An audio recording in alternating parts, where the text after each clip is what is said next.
નમસ્કાર. મનુષ્ય એક સામાજિક પ્રાણી છે અને સમાજમાં પોતે રહે છે તો સાથે સાથે તેમણે તમામ વસ્તુનું ધ્યાન પણ રાખવાનું છે. એમાં પછી પર્યાવરણ હોય, પશુ પક્ષી પ્રાણી દરેકની સાથે એમને રહેવાનું હોય છે.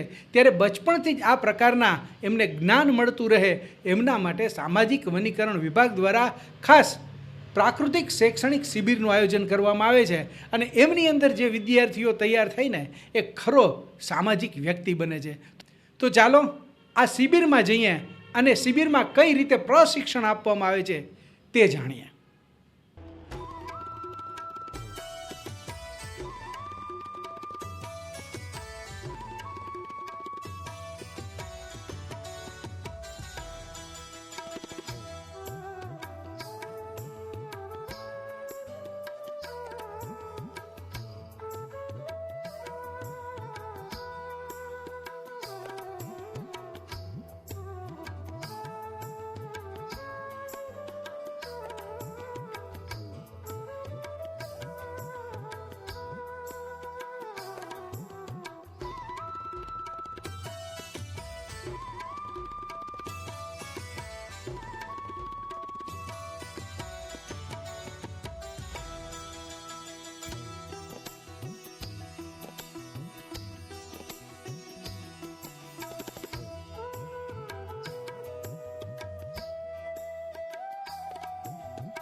પ્રકૃતિ શિક્ષણ જો વિદ્યાર્થીઓને આપવામાં આવે અને પ્રત્યક્ષ, આમ તો શિક્ષણના 4 પ્રકાર છે: જોવું, સાંભળવું, બોલવું અને સમજવું. તો જ્યારે કોઈ વ્યક્તિ વાંચન કરશે તો એ વાંચનવાળી વસ્તુ એને અમુક અંશે સુધી મગજમાં બેસશે. જ્યારે પ્રત્યક્ષ કોઈ પણ વસ્તુ જોશે અને એનો પ્રેક્ટિકલ અનુભવ કરશે ને તો એ માણસના મગજની અંદર ખાસ કરીને ઉતરી જતું હોય છે. એટલે ગુજરાત રાજ્ય સરકાર દ્વારા ગુજરાતની અંદર વન વિભાગના અલગ અલગ રેન્જોમાં જ્યાં જ્યાં આવા પ્રાકૃતિક સ્થળો છે કે જે જંગલને નુકસાન કરતા નથી, લોકો ત્યાં સહેલાઈથી જઈ શકે, ત્યાં એમને બધી જ જૈવસૃષ્ટિના દર્શન થાય, વનસ્પતિઓના દર્શન થાય, આવી જગ્યાઓ ઉપર ગુજરાત સરકારના વન અને પર્યાવરણ વિભાગ દ્વારા સરસ મજાના પ્રકૃતિ શિક્ષણ કેન્દ્રોનું નિર્માણ કરવામાં આવ્યું છે. આ જે કેમ્પ સાઇટ છે ખડિયા, એ આપણી એકદમ ગિરનાર અભયારણ્યની નજીકમાં આવેલી છે.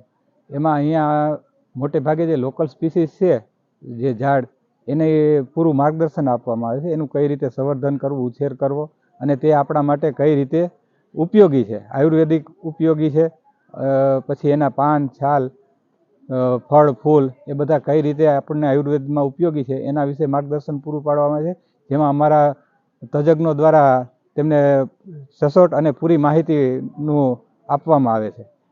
ને બાદ અહીંયા જે લોકલ્સ આપણને જનાવરો જોવા મળે છે એના વિશે માર્ગદર્શન આપવામાં આવે છે. અને સવારના જે ટ્રેકિંગ માટે વિદ્યાર્થીઓ જાય ત્યાં ટ્રેકમાં રાત્રિ દરમિયાન કોઈ જનાવરની અવરજવર થઈ હોય તેના ફૂટપ્રિન્ટ જે રસ્તામાં હોય એ ફૂટપ્રિન્ટ કેના છે, એની ઉંમર કેટલી હશે અને નર છે માદા છે એની વિશે પણ પૂરું માર્ગદર્શન એમને આપવામાં આવે છે. તેમજ અહીંયા કેમ્પ સાઇટ ઉપર સારા એવા એને રહેવાની અને સૂવા માટેની વ્યવસ્થાઓ કરવામાં આવેલી છે અને ભોજન પણ સારું એવું એમને અહીંયા આપવામાં આવે છે. બાદમાં અહીંયા અમારી કેમ્પ સાઇટની નજીકમાં કુલ અહીંયા 2 હેક્ટર વિસ્તાર આવેલો છે, જેમાં 1 હેક્ટરમાં કેમ્પ સાઇટ ડેવલપ કરવામાં આવેલી છે. ને હાલમાં જ ગયા વર્ષના 1 વર્ષ જૂનું વન કવચ પ્લાન્ટેશન લીધેલું છે, જેમાં અલગ અલગ પ્રકારના 49 જાતોના 10,000 વૃક્ષોનું વાવેતર કરવામાં આવેલું છે. એમાં જે વાવેતર કરવામાં આવેલા છે એ વૃક્ષો પણ અહીંના લોકલ જ છે. એના વિશે પણ વિદ્યાર્થીઓને પૂરું માર્ગદર્શન આપવામાં આવે છે અને એ આપણને કઈ રીતે ઉપયોગી છે. અને 1 વર્ષમાં જે અલગ પદ્ધતિ છે, જે નવી પદ્ધતિથી વિકસાવેલું છે જંગલ, એનો પહેલો પ્રયોગ જુનાગઢ જિલ્લામાં અહીંયા કરવામાં આવેલ છે કે ને પહેલું જ વન કવચ અહીંયા લીધેલું છે. જુનાગઢ જિલ્લામાં વન વિભાગ દ્વારા આ પહેલાં કોઈ વન કવચ ઊભું કરવામાં આવેલ નહોતું. પ્રથમ જ વન કવચ છે અને 1 વર્ષમાં એ કેટલી હાઇટના વૃક્ષો થઈ ગયા છે અને એ આપણને શું ઉપયોગી છે એના વિશે પણ અમારા તજજ્ઞો દ્વારા પૂરું માર્ગદર્શન એમને પૂરું પાડવામાં આવે છે. એક નાનકડા પતંગિયાથી માંડી અને આપણે સિંહ સુધીના દરેક જીવો આપણને આપણી જૈવિક સૃષ્ટિ અને આપણે જીવવા માટે શું ભાગ ભજવે છે. જ્યારે પ્રકૃતિ એટલી બધી માયગાંગલી પણ નથી કે આપણે એમને સાચવી શકીએ. પ્રકૃતિ એનું સંવર્ધન, સર્જન અને વિસર્જન એની રીતે જ કરે છે.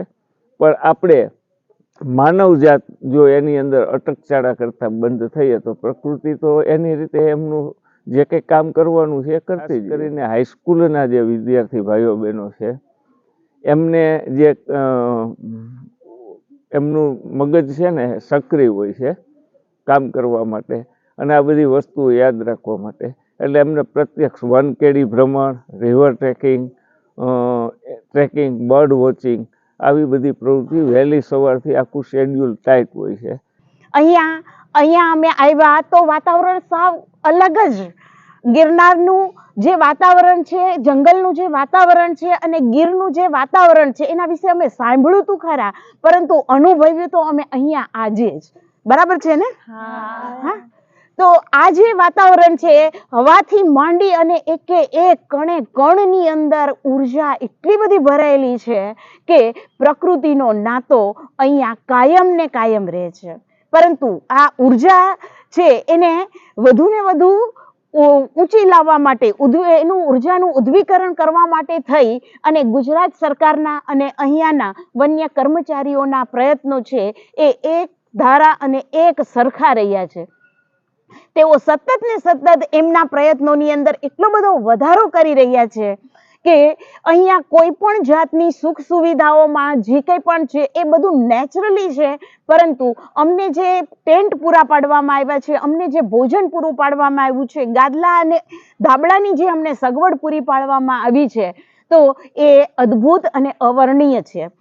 ત્યારે જ્યારે અમારે કોલેજમાં કહેવામાં આવ્યું કે ખડિયા શિબિર થવાની છે, ત્યારે અમને એમ થયું કે અમને ત્યાં સિંહ જોવા મળશે અને અલગ અલગ વસ્તુ જોવા મળશે, ત્યાં એના વાતાવરણમાં કેવી રીતના રહેવું એ આપણને ખબર પડશે.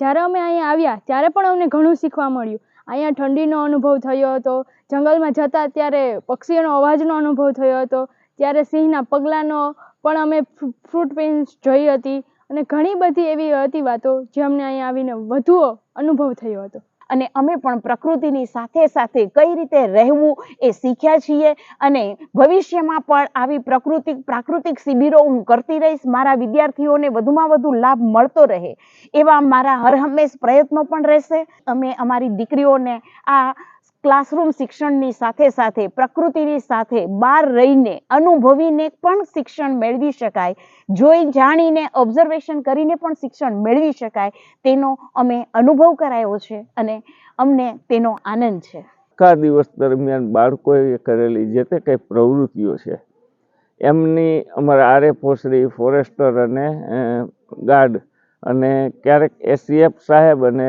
ડીસીએફ સાહેબ પણ બાળકોની વચ્ચે કેમ્પ ફાયરમાં આવતા હોય છે અને બાળકો સાથે સહજ અને સરળતાથી પ્રશ્નોત્તરી સાથે રમતા રમતા પ્રકૃતિનું નોલેજ બાળકો અહીંથી લઈને જાય એવા પ્રયત્નો ઊભા કરવામાં આવે છે. મોટે ભાગે તો અત્યારે જે અહીંથી શીખવવામાં આવે છે અમારા પ્રશિક્ષકો દ્વારા કે આ આપણા માટે વૃક્ષો ઉપયોગી છે અને ભવિષ્યમાં પણ આપણે હમણાં જોયેલું છે કોરોના સમયમાં કે વૃક્ષોનું કેટલું મહત્વ છે એના વિશે પૂરું માર્ગદર્શન આપવામાં આવે છે. અને જ્યારે આવા વિદ્યાર્થીઓ અહીંથી અમારી પાસેથી જે તાલીમ લઈને ગયા હોય 2 દિવસ માટે રોકાય, એ ત્યાં ઘરે જઈ અને દરેક વિદ્યાર્થીઓ વૃક્ષારોપણ કરે છે અને એમના કોઈ તહેવારો આવતા હોય જેવો કે જન્મદિવસ છે, એવા કોઈ એના અંગત તહેવારો હોય ત્યારે એ વૃક્ષારોપણ કરીને એ તહેવારોનું ઉજવે છે અને વૃક્ષારોપણ કરે છે. અમે અહીંયાથી એક પ્રતિજ્ઞા લઈને જઈએ છીએ કે ભાઈ આવનારા દિવસોની અંદર અમે વધુ ને વધુ વૃક્ષો વાવશું, એનું જતન કરશું, એની માવજત કરશું. જુદા જુદા જે પ્રાણીઓ છે તો એ પ્રાણીઓ માટેની જે વ્યવસ્થાઓ છે તો એ વ્યવસ્થાની અંદર પણ કેટલોક સહયોગ છે એ અમે પ્રદાન કરશું. અમે પશુ પક્ષીઓ માટે ચણની અને ચારાની વ્યવસ્થા કરવા માંગીએ છીએ અને કરશું પણ ખરા. ચકલીઓના માળા બનાવીશું અને આવી ઘણી બધી પ્લાસ્ટિકનો ઉપયોગ ઓછો કરીશું. પ્રકૃતિ સાથે વધુ ને વધુ રહેવાનો પ્રયત્ન કરશું એવી અમે અહીંયાથી પ્રતિજ્ઞા લઈએ છીએ. મિત્રો, જોયું ને કયા કયા પ્રકારની ફેસિલિટી આ 48 કલાક દરમિયાન મળે છે. સંપૂર્ણ નિઃશુલ્ક પ્રકૃતિ સાથે જીવતા આપણને શીખવાડી દે છે. તો તમે પણ વિદ્યાર્થી હો તો તમારી સ્કૂલમાં તમે જાણ કરો કે તમારે પણ આ પ્રકારની પ્રાકૃતિક શૈક્ષણિક શિબિરની અંદર જવું છે. તો મિત્રો, આવી જ વાતો અને રજૂઆતો સાથે ફરીથી મળતા રહેશું. ત્યાં લગી રજા આપશો. નમસ્કાર.